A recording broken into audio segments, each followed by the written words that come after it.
So, how do you handle a bad lead on a search? Assuming that, obviously if you use Ving Solutions, you click on Facebook, boom, you're right there in front of them. But let's say you don't have Facebook. I'm sorry, let's say you're using every other CRM out there. Now, you don't have this piece. So what do? Very simple. Go out to Facebook, and you can either create an account, or you can, if you're comfortable using your personal account, it doesn't make a difference. But go out to Facebook and you take the email address of that lead, and you basically pop it in right here where it says search. And this is a real life example I did a year ago in a Volkswagen store. You pop the email address and boom, here comes up the person who's associated with that email address. Now I'll give you a little bit of a history of what happened with this deal. Customer comes in on a Saturday night, Volkswagen store closes at about 5:30. Comes in at 5:30, busy store, everybody's busy in the showroom floor, selling cars, wants to test drive a car. His wife is driving a Hummer. Hummer leases up, wants to get her something nice. He was looking at a Volkswagen Tiguan. Person takes him out for a demo drive, shows him the car after hours, and actually it was me that did it because I did it for fun, and get his information. And the following Monday is a holiday. It's Columbus Day or something. I don't remember what it was. It was some kind of holiday. President's Day maybe. He's like, I'll be back with my wife at 7:30 on Monday. Great. Put him as an appointment. Get his email address the way I'm supposed to get. Put him in the CRM. Call him Monday morning to confirm. Doesn't pick up the phone. Leave him a voice message. Guy never shows up. Sound familiar? Okay. Guy never shows up. Following up with him. Following that, first I call him 15 minutes after he's supposed to be here, because I believe that if you make an appointment for 7:15, 7:30, customer's not here at 7:45, you're calling them. Because sometimes they'll be in the showroom, salesperson just didn't put them in the right way. It happens. Or they're in there twice, or whatever. Or there could be the husband and not the wife, or whatever the situation is. So follow up with the guy for a couple of days, nothing. All of a sudden, I'm like, you know what? Let me try this out. Like, I've been doing some research on Facebook and how you can follow up with customers. They say you can't sell cars on Facebook.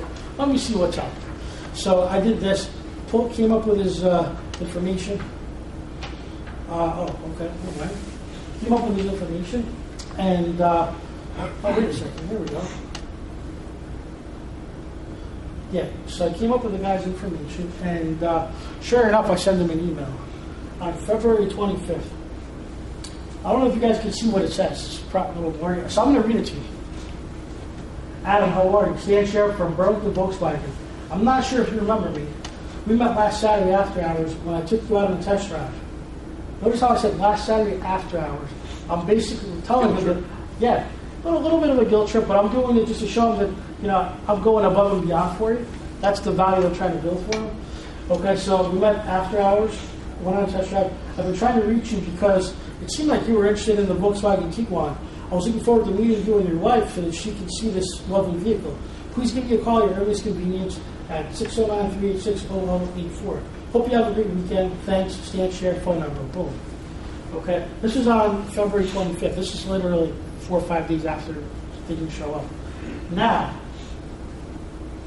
you're probably thinking, because you got that look, you're probably thinking right now, that's so creepy.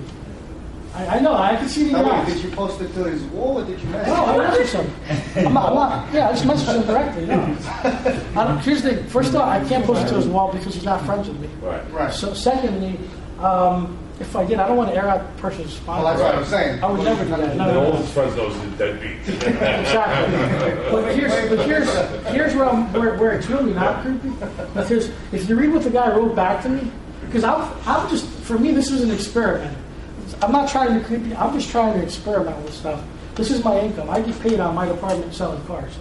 So when my manager comes to me and says, why don't we sell this guy a car?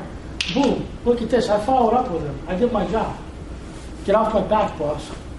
That's really what it is. So the guy writes back to me on March 3rd. March 3rd. A couple of days goes by. At this point, I'm thinking to myself, you know what? It probably doesn't work. This is just, wasting my time. But you know what? What was I doing? I was being creative. That's all I did, right? The guy writes back to me, and I check this out. Hey, Stan, unfortunately, I couldn't convince my wife on the Tiguan. Although I loved it, she's not so fond of it, to say the least. I appreciate the time you took to show us the vehicle. I wish she would have loved it, but she does have to drive it every day. And I don't want her hating it for the next 3 years. Thanks again, Adam. Boom, done. What do I know now? He's buying another car. You know, so I just wrote back, congratulations, good luck with everything. Anything you need, feel free to give me a call. You know, whatever. If you buy it from Volkswagen, come see service for service. Whatever the situation was. But did that customer turn around and say, why are you bothering me on Facebook? No.